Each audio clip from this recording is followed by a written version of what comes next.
commencé la serre après Fakir, en 2018. J'ai pris des photos pour ne pas oublier. 3 ans après, les stigmates du passage de la forte tempête tropicale sont encore visibles. Pour Marie-Noëlle Apavou-Poulé, Fakir restera à jamais un mauvais souvenir. Même si c'était dévasté, c'était écrasé, c'était moche, hein. Et le cœur était gros, mais malgré tout, au bout de quelques mois, parce qu'il a fallu quelques mois quand même, hein, pour y arriver, on réfléchit et on se dit comment on va faire pour travailler avec cette nature qui nous a tout détruit. Et c'est elle qui commande, hein. Et on a décidé, nous, de travailler avec elle. Et ça s'est fait au fil des mois. Et on a réfléchi à ce qu'il fallait faire. Et on s'est tourné vers une agriculture beaucoup plus respectueuse de l'environnement et de l'homme aussi. Voilà. Avec courage, Marie-Noëlle et son compagnon redémarrent tout doucement leur exploitation, grâce à une treille qu'ils réalisent avec les restes de la serre endommagée. Ici, on va dire, c'est la treille qui vous a sauvé, là. Qui nous a sauvés, ouais, on peut dire ça comme ça. C'est le début de la nouvelle aventure, de la nouvelle vie qu'on a décidé de mener avec la nature. Ouais, c'est bien ça.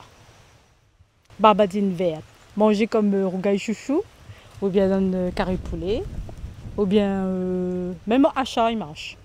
Ce coup dur dévastateur aura eu néanmoins un effet positif en permettant à la jeune agricultrice de redécouvrir la nature.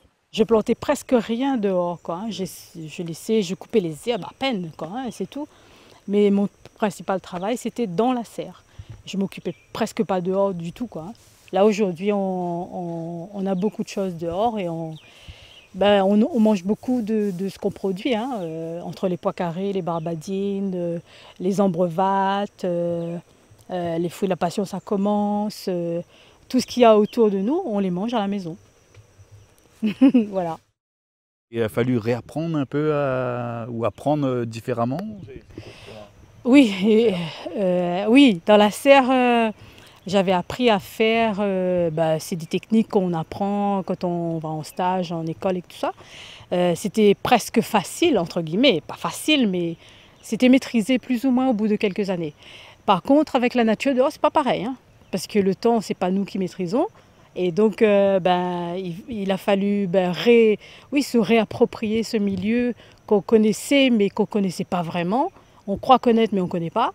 Et j'apprends tous les jours quand on regarde, telle plante, elle pousse à telle place. Elle n'aime pas cet endroit humide, elle n'aime pas cet endroit sec.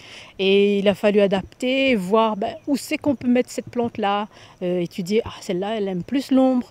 Celle-là, elle aime plus le soleil. Celle-là, elle aime les rocailles. Celle-là, elle aime l'humus. Voilà, tu vois, donc, il a fallu se réapproprier tout ce milieu qui était quand même déjà là. Hein. Et que, mieux connaître, voilà. Ouvrir ses yeux sur ce qui nous entourait, tout simplement.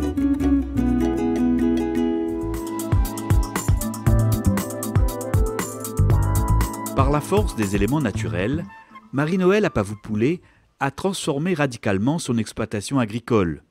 Fini la monoculture de tomates sous abri, elle remodèle sa parcelle et s'oriente vers la permaculture. En 2020, on a commencé à planter des jacquiers, des palmistes, toutes sortes comme un verger créole en fait, hein, des cerisiers du Brésil, il y a même, comment ça s'appelle, des clous de girofle, fruits à pain, des agrumes de la Réunion, Zanzibar, citron lime, citron 4 saisons, citron caviar. Et en haut, on a fait une haie de jacquier. Il y a aussi des goyaviers aussi, qu'on ne voit pas forcément parce que là c'est enherbé. Au bout là-bas, il y a aussi des ambrevates, du maraîchage, il y a des songes, des patates. On va bientôt mettre des maniocs aussi. Une grande diversité de fruits et de légumes qui lui permet ainsi d'obtenir un certain équilibre de son exploitation. Planter de tout sur une petite surface pour avoir un peu de tout parce que les fruits c'est important. Les légumes c'est important, mais les fruits aussi c'est important. Et pouvoir manger ces fruits sur place, c'est génial. Si on peut en vendre, on en vendra. Et voilà quoi. Et sinon, Quand ça chargera, on verra bien la charge, c'est quoi. Parce que c'est la première fois qu'on en plante vraiment. On a des citrons 4 saisons, mais on n'a pas d'autres agrumes. Il y a même un pamplemousse derrière aussi. Ça, c'est... ah oui, il y a des pomelos. J'ai oublié. Et pour avoir une diversité de fruits et de légumes. Sur une partie du terrain, Marie-Noëlle a aménagé également une parcelle en forme de mandala. C'est des plates-bandes en cercle. Là, il n'est pas totalement planté, mais normalement, il est planté. Là, on a commencé à planter les salades, les braides, les radis et carottes. Et donc, on rentabilise les plates-bandes en plantant plusieurs choses en même temps. On va aller voir de près. Donc, on sème le radis en même temps que la carotte. On peut voir le radis là et la carotte ici. Pourquoi? Parce qu'elles sont complémentaires. L'une aide l'autre. Le radis fait de l'ombre à la carotte pour qu'elle puisse pousser tranquillement. Et quand on récolte le radis, la carotte elle aura poussé également. Et bon, la carotte elle est plus longue. Hein. Le radis c'est 18 jours ou 20 jours. Et la carotte c'est quand même 3 mois. Hein. Donc elle va rester longtemps là. Donc ça permet de rentabiliser la surface qu'on a mis. Là on a mis quand même pas mal. Et il y aura beaucoup de carottes, mais aussi beaucoup de radis. Les deux en même temps. Aujourd'hui, elle valorise également davantage sa production de tomates dans la petite partie de la serre qui lui reste, en y cultivant des variétés anciennes. Là, on est sur de la tomate cœur de bœuf. C'est une variété ancienne, dite ancienne, on va dire. On la voit bien là. Elle est en forme de cœur, quoi. Elle est juteuse, pas trop acide, assez goûteuse aussi. Et mes clients, c'est pas moi qui le dis, hein, préfèrent une autre variété que je fais aussi. C'est la Green Zebra. Elle est juste à côté.